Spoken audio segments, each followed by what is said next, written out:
안녕하세요, 서영주입니다. 오늘은 제자 빌립이 예수님께 하나님을 보여주시면 우리 믿음이 강해지겠다고 했을 때 예수님께서 그에게 하신 말씀을 통해 예수님이 누구이신지를 바르게 인식하고 신앙적으로 깨닫게 되는 시간을 갖도록 하겠습니다. 베드로와 한 동네에 살던 빌립은 베드로와 안드레를 제자로 삼으시고 갈릴리로 나가려 하시던 예수님을 만나 그 역시 예수님의 제자가 됐죠. 공생의 3년이 지난 후 예수님께서는 십자가 죽으심을 앞두시고 붙잡혀 가시기 전날 밤에 소위 최후의 만찬장에서 제자들에게 내가 곧 길이요 진리요 생명이니 나를 말미암지 않고는 아버지께로 올 자가 없느니라. 너희가 나를 알았더라면 내 아버지도 알았으리로다. 이제부터는 너희가 그를 알았고 또 보았느니라 라고 말씀하셨습니다. 이 말씀을 들은 제자 빌립은 주여 아버지를 우리에게 보여주옵소서 그리하면 족하겠나이다 라고 간청했죠. 그러자 예수님께서는 빌립아 내가 이렇게 오래 너희와 함께 있어대 너가 나를 알지 못하느냐. 나를 본 자는 아버지를 보았거늘 어찌하여 하느님 아버지를 보이라 하느냐고 하시면서 내가 아버지 안에 거하고 아버지께서 내 안에 계신 것을 너가 믿지 아니하느냐. 내가 너희에게 이르는 말은 내가 스스로 하는 것이 아니라 아버지께서 내 안에 계셔서 그분의 일을 하시는 것이라고 말씀하셨습니다. 이와 같이 예수님께서는 하나님을 나타내시고 하나님 안에 거하시는 분이심을 스스로 밝히셨고 또 하나님을 아버지라 칭하시면서 하나님의 아들이심을 천명하셨죠. 그리고 하나님께서는 아들이신 예수님 안에 계시면서 예수님을 통해 말씀하시고 역사하신다는 사실도 분명히 밝히셨죠. 그런데 이처럼 하나님의 아들이신 예수님께서 육신을 입고 이 땅에 오셨다는 소위 성육신의 역설은 그리스도로서의 예수가 과연 누구인가라는 물음으로 복음을 막론하고 신학적으로 격렬한 논쟁의 대상이 되어 왔습니다. 21세기 현대사회에서도 이 성육신의 역설은 여전히 불신자들에게 예수님을 믿지 못하게 하는 장애물이 될 뿐만 아니라 교회를 다니고 있는 교인들 중에서도 적지 않은 사람들에게 예수 그리스도에 대한 믿음의 확신을 갖는데 걸림돌이 되고 있죠.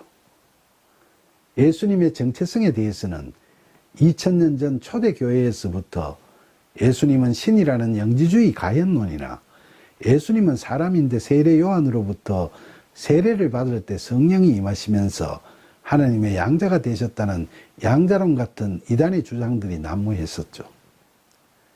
그러나 교회의 정통 교리는 하나님과 예수님의 동일 본질을 강조하는 4세기 초반의 니케아 신조와 예수님은 참 사람이자 참 하나님이심을 강조하는 5세기의 칼케돈 신조를 바탕으로 그런 이단의 주장들을 허물어뜨렸습니다.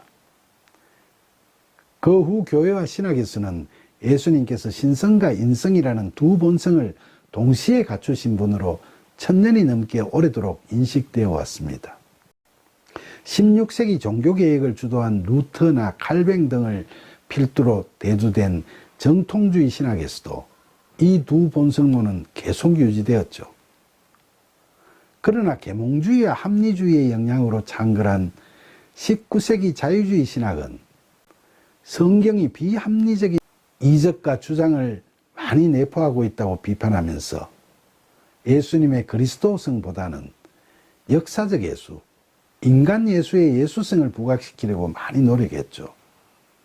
하지만 예수님의 생애에 관한 객관적인 입증 자료가 없었기 때문에 이런 역사 비판적 탐구는 결국 실패했습니다. 그 후 20세기에 들어와서는 자유주의 신학에 대한 반동으로 근본주의 신학이 대두되었고 그게 너무 강경하다고 해서 온건한 신복음주의 신학이 나왔습니다. 그리고 과거 정통주의 신학을 개성 발전시킨 신정통주의 신학이 20세기 주류 신학으로 자리를 잡았죠. 이 세 가지 신학은 모두 자유주의 신학의 기독론에 동의하지 않고 비판하고 있습니다. 현대신학에 대한 자세한 이야기는 오늘 여기서는 생략하고 오늘날 주류신학인 신정통주의 신학의 대표적인 신학자인 폴 틸리히와 칼 바르트의 주장에 대해서 한번 살펴보죠. 20세기 대표적 변정신학자인 폴 틸리히는 예수님의 정체성에 대해서 합리주의를 추구하는 현대인들이 수긍할 수 있는 현대적 언어로 새롭게 진술하는 데 많이 노력한 신학자죠. 그는 정통적으로 인정되어 오던 예수 그리스도의 신성과 인성이라는 두 본성론에 대해 재평가했습니다. 그는 두 본성론이 과거 초대교회에서는 이단과의 논쟁에서 승리하는데 크게 기여한 점을 인정하면서도 고대 헬라 철학에 근거한 이 이론은 현대 신학과 현대 철학적 관점에서 보면 부적합한 낡은 이론이라고 주장했죠. 왜냐하면 신성이라는 용어가 시공초월, 전지전능, 무소불위라는 개념이라면 너무 신화적이고 비합리적이며 십자가에서 고통받고 그대로 죽으시는 성경 속 예수님과는 거리가 있다는 거죠.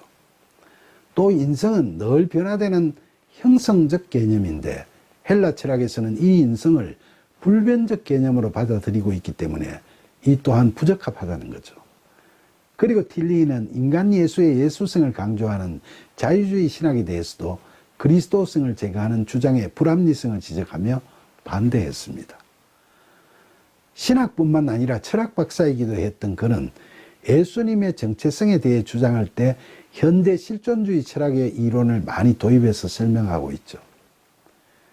그는 우리 인간은 실존적 존재인데 비해 예수님은 인간의 몸으로 태어나셨지만 본질적인 새로운 존재라고 이야기했죠.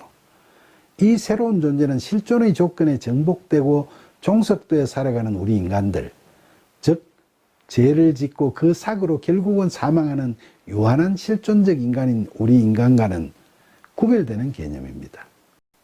결국 그는 예수님의 정체성에 대한 초점을 고대 헬라 철학에서 나오는 용어인 신성과 인성에 두지 않고 그 초점을 실존적 존재인 인간과는 달리 죄가 없으신 본질적 존재라는 데 두고 있는 거죠. 그는 죄 없는 분으로 오셨다는 예수님의 정체성과 관련해서 성경 복음서에서 인간 요셉과 마리아의 DNA를 타고 나신 것이 아니라 성령으로 잉태되셨다고 이야기하는 것에 대해서 너무 신화적이라고 합리적 의심을 제기하는 현대인들에게 현대인의 언어로 이를 해석함으로써 그런 의심을 불식시키고자 했습니다.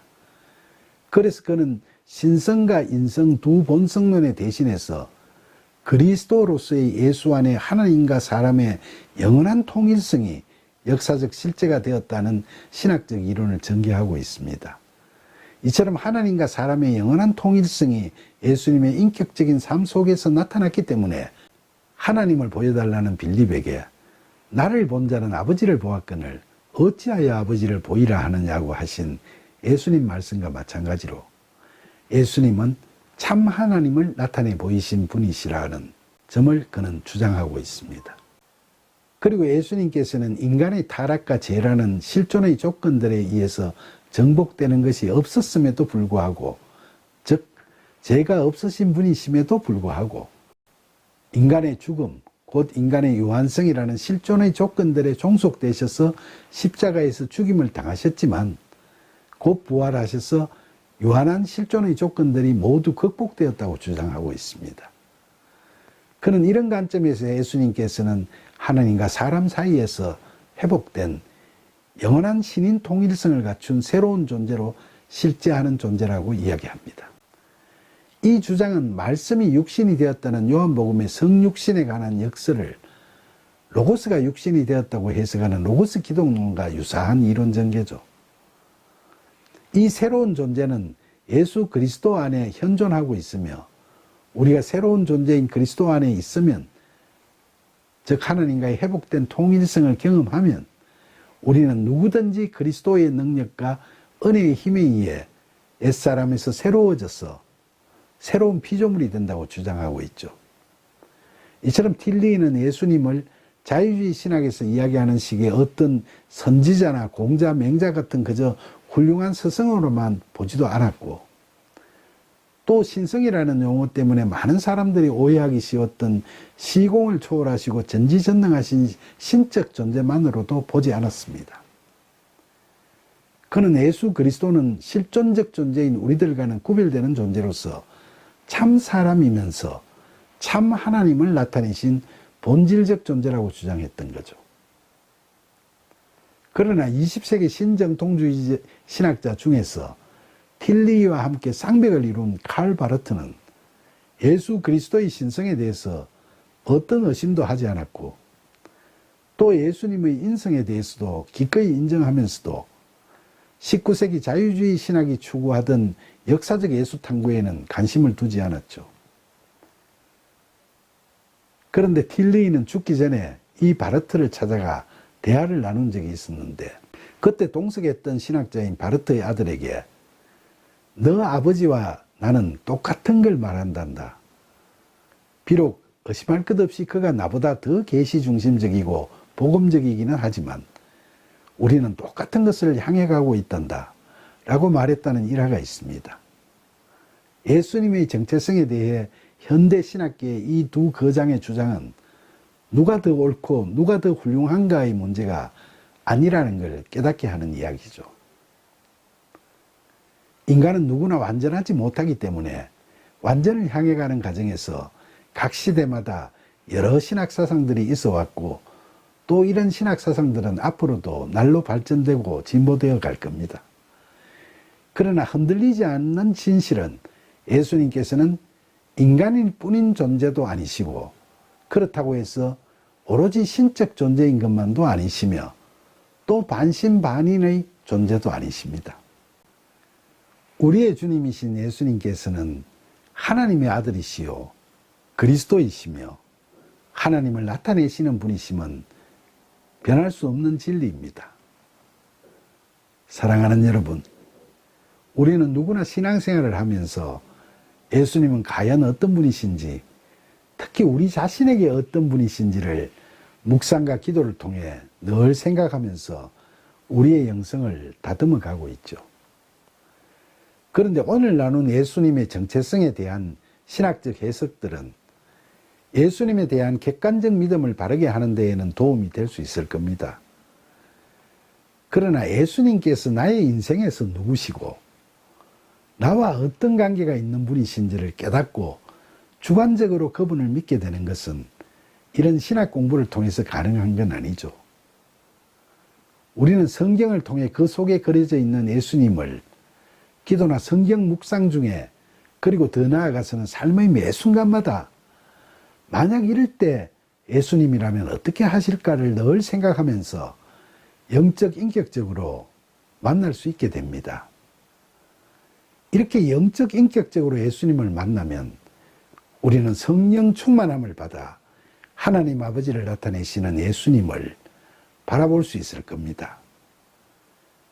그렇게 예수님을 뵙게 되면 오늘 이야기에서 하나님을 뵙게 해달라는 제자 빌립에게 예수님께서 나를 본 자는 아버지를 보았거늘 어찌하여 아버지를 보이라 하느냐고 하신 말씀의 의미를 비로소 깨닫게 되는 거죠. 그렇게 될 때 우리는 마음을 다해 하나님을 믿고 있듯이 예수 그리스도를 우리의 주님이시요 하나님의 아들이시라고 진정으로 믿게 될 것입니다. 이처럼 언제 어디서든 기도와 묵상으로 예수님과 영적 인격적으로 만나면서 늘 그 예수님의 모습에서 사랑과 은혜가 충만하신 하나님을 뵐 수 있는 저와 여러분이 되기를 간절히 소망하면서 우리의 믿음이 흔들리지 않고 확정될 수 있도록 우리를 이끄시고 도우시는 예수님의 이름으로 기도드립니다. 아멘.